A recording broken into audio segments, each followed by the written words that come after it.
तो स्टूडेंट्स, आपने पार्ट 1 में देखा कि मैंने कुछ बहुत बढ़िया आपको कुछ क्वेश्चंस करवाए थे। अब हम पार्ट 2 में रिडॉक्स चैप्टर के कुछ और इंपॉर्टेंट और एक्सपेक्टेड एमसीक्यूज करते हैं।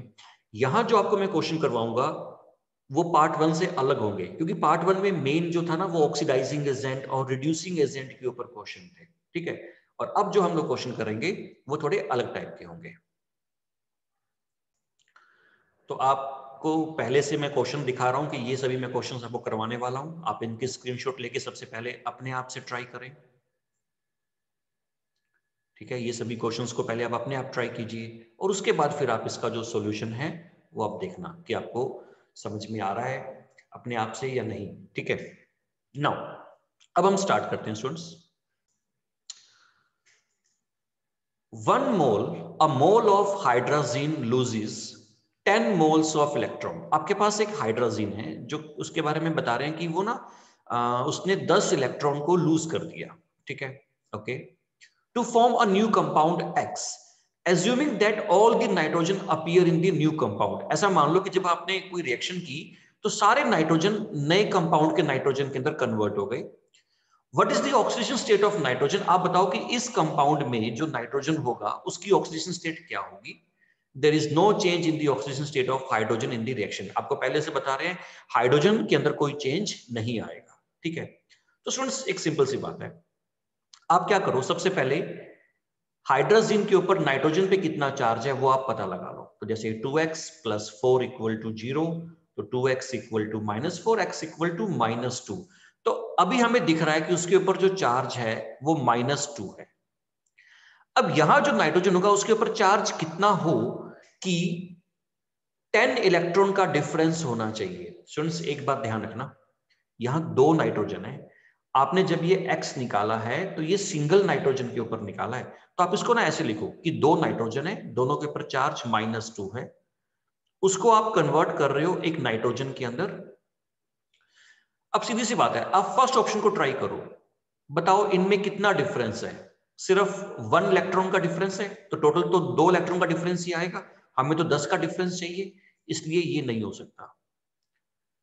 -3, अगेन देखा कि 1 इलेक्ट्रॉन का ही डिफरेंस है, टोटल 2 का डिफरेंस हुआ, तो ये भी नहीं हो सकता। +3, ओके, अब देखो इनमें डिफरेंस कितने का है? यस, 5 का है। तो इसमें भी कितने का होगा? 5 का। तो दोनों को मिला के कितना हो गया? 10 हो गया। तो डेफिनेटली जो नया नाइट्रोजन होगा उसके ऊपर चार्ज +3 होना चाहिए। ठीक है स्टूडेंट्स, तो इस तरीके से आप इस क्वेश्चन को कर सकते हो। Next question, the standard oxidation potential of zinc, copper, silver and nickel are given, which of the following reaction will provide maximum voltage? Students ये क्वेश्चन आप पहली बात बहुत इजीली भी कर सकते हो। देखो सबसे पहली बात, यहां लिखा हुआ है वर्ड ऑक्सीडेशन पोटेंशियल, और आपको पता है आयुपैक के अकॉर्डिंगली हमें हमेशा स्टैंडर्ड रिडक्शन पोटेंशियल चाहिए होता है। तो आप साइन को उल्टा कर दो, देखो जिंक, कॉपर, तो उसको इसमें कन्वर्ट करने के लिए आप साइन को उल्टा कर दो। जैसे जिंक की वैल्यू रखी है +0.76, तो वो हो जाएगा -0.76, +0.34 हो जाएगा, +0.80 हो जाएगा। तो स्टूडेंट्स अगर आपको मैं बिना ज्यादा सॉल्व किए एक ही स्टेप में बताऊं तो आप ऐसे भी तो कर सकते हो। वो वाला सेल हाईएस्ट वोल्टेज देगा जो एक्सट्रीम पे पड़े हैं, मतलब एक वैल्यू हाईएस्ट होनी चाहिए, एक वैल्यू लोवेस्ट होनी चाहिए। सबसे हाईएस्ट वैल्यू जो है वो आपको दिख रही है कि सिल्वर की है, और सबसे लोवेस्ट वैल्यू जो है वो दिख रही है आपको जिंक की है। ठीक है, तो जो सेल जिंक और सिल्वर को लेके बनेगा उनके ईएमएफ में सबसे ज्यादा डिफरेंस आएगा। आपको पता है ना इसको निकालने का फॉर्मूला क्या होता है? ई ऑफ सेल को E nought of cathode minus E nought of anode. ठीक है, तो सबसे ज्यादा डिफरेंस इन दोनों में है, इसलिए सबसे ज्यादा डिफरेंस यहीं पे आएगा।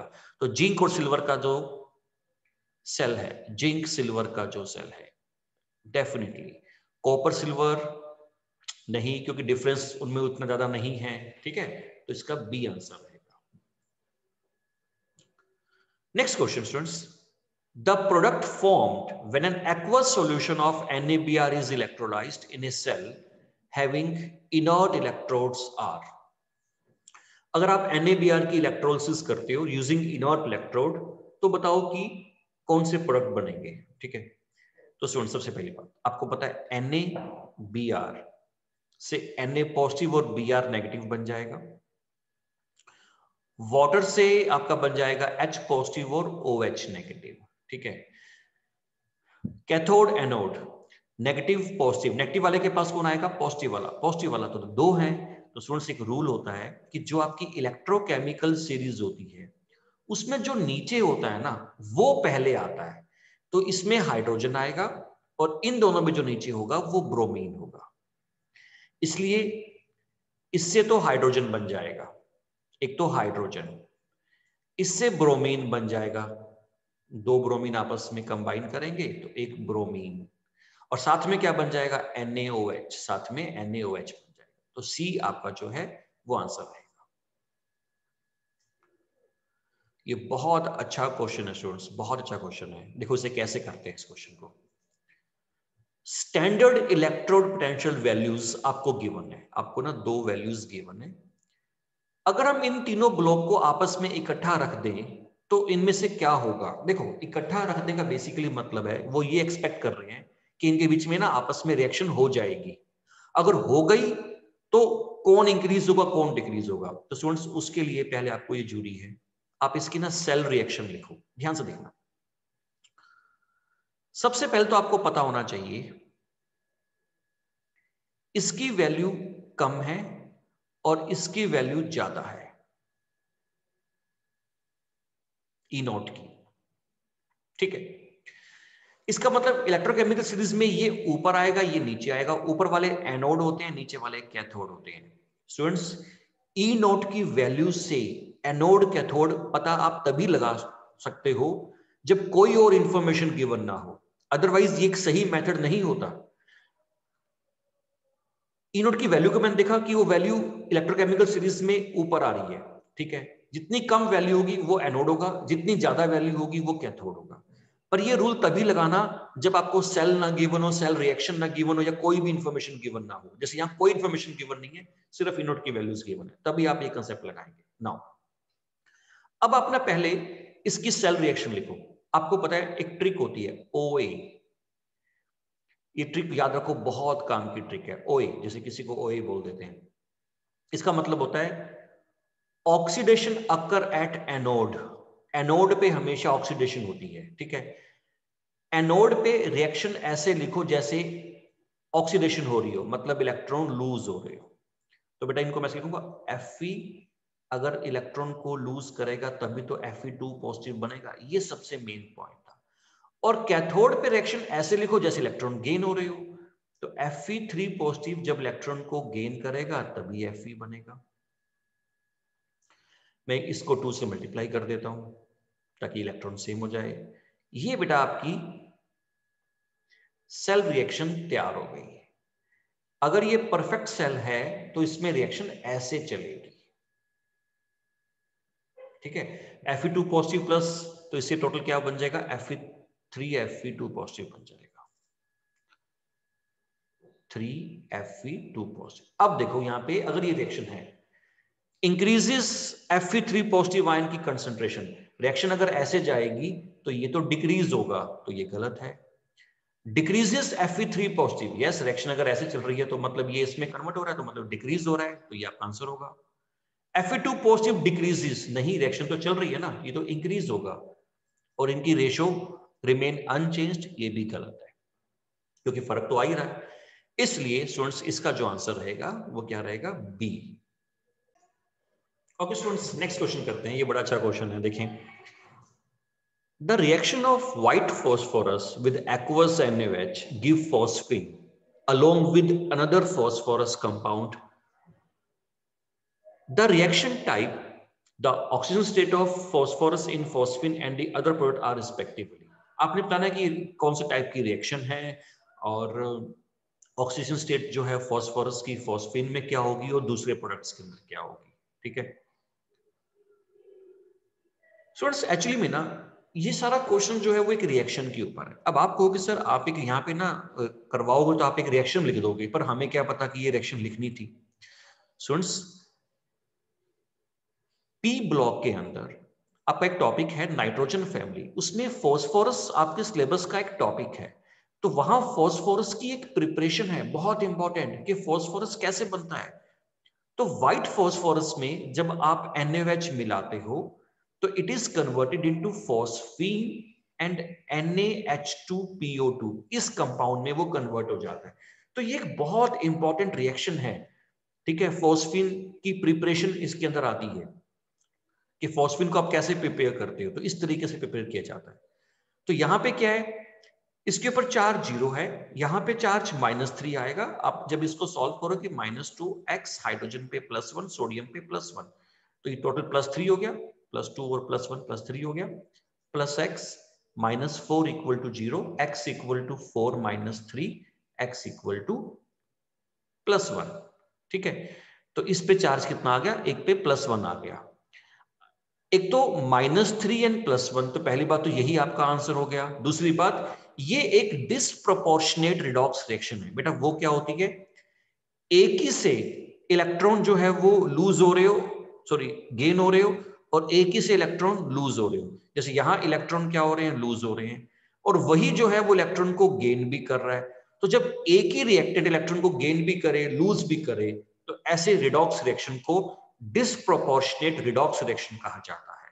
इसलिए स्टूडेंट्स इसका जो आंसर रहेगा वो सी रहेगा। तो अगर आपको लगता है कि आपको ये रिएक्शन नहीं आती, आप इसको याद करो, ये बहुत इंपॉर्टेंट है, अदरवाइज पी ब्लॉक में आपने जरूर पढ़ी होगी, आप रिमाइंड कीजिए। When Cl2 gas react with hot and concentrated sodium hydroxide, सुन, ये बहुत इंपॉर्टेंट रिएक्शन है।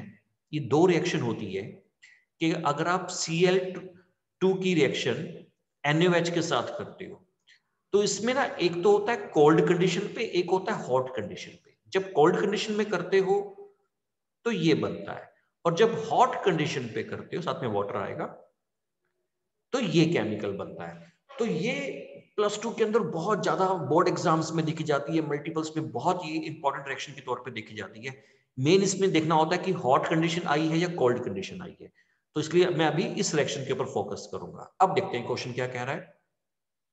Oxidation number of chlorine changes from, actually में दीज टू रिएक्शंस जो पिछले टॉपिक में की हमने क्वेश्चन के अंदर की, फॉस्फिन की प्रिपरेशन और Cl2 की रिएक्शन NaOH के साथ, ये बेटा डिसप्रोपोर्शनेट रिडॉक्स रिएक्शन की एग्जांपल है। तो यहाँ पे -1 हो गया, और यहाँ पे जब आप करोगे तो +5 आ जाएगा। तो 0 to -1 एंड 0 to +5, तो ये एक डिसप्रोपोर्शनेट रिडॉक्स रिएक्शन की एग्जांपल है। आप इनको इसी तौर पे याद कर लोगे, as a disproportionate redox reaction, एक Cl2 और एक फॉस्फिन की preparation. In the redox reaction Which one is the reducing agent? इनमें से कौन reducing agent? आई थिंक ये बहुत सिंपल सा क्वेश्चन है। स्टूडेंट्स, reducing agent क्या होता है, जो और को कर दे रिड्यूस और खुद क्या हो जाए, ऑक्सीडाइज। ऑक्सीडाइज का मतलब होता है इलेक्ट्रॉन को लूज करना। तो ब्रोमीन जो है यहाँ पे -1 से 0 हो रहा है, तो डेफिनेटली वो क्या कर रहा है, इलेक्ट्रॉन को लूज कर रहा है। तो इसलिए यहाँ पे Br नेगेटिव एक रिड्यूसिंग एजेंट है। लास्ट क्वेश्चन करते हैं इस टॉपिक का। Oxidation state of Cl in CaOCl2 is and are। Students, ये बहुत अच्छा क्वेश्चन है। एक्चुअली में ये एक एक्सेप्शनल केस है, जो हमारे कन्वेंशनल मेथड से इसका जवाब नहीं आएगा। अगर आपने कन्वेंशनल मेथड से किया ना, तो देखो आप ऐसे करोगे, Cl के ऊपर निकालना है, तो यहां पे आप x लिख दोगे, यहां -2 और यहां +1, सॉरी +2, कैल्शियम है ना, ग्रुप नंबर 2 का, +2 -2 +2x = 0, तो यहां से x = 0 आ जाएगा। तो आपको लगेगा इसका आंसर A है, बट नहीं, A नहीं है इसका आंसर। एक्सपेरिमेंटली पता चला कि इसे कहते हैं ब्लीचिंग पाउडर, कि ब्लीचिंग पाउडर में दोनों Cl के ऊपर चार्ज सेम नहीं होता, एक पे +1 होता है, एक पे -1 होता है। ये जो आया है ना, ये इन दोनों का एवरेज है, +1 -1 / 2, एवरेज करोगे तो 0 आ जाएगा। तो ये बाय चांस एवरेज वाला मेथड बन जाता है। तो ये एक आपको याद करना पड़ेगा, एक्सपेरिमेंटल फैक्ट है कि ब्लीचिंग में दोनों Cl के ऊपर चार्ज सेम नहीं होता, एक पे +1 होता है, एक पे -1। तो इसलिए स्टूडेंट्स इसका आंसर जो रहेगा वो डी रहेगा। तो ये मैंने कुछ इंपॉर्टेंट और एक्सपेक्टेड क्वेश्चंस करवाए स्टूडेंट्स। तो उम्मीद है कि आपको टॉपिक अच्छे से क्लियर हो गया होगा रिडॉक्स का। अब इनको आप अच्छे से प्रैक्टिस कीजिए।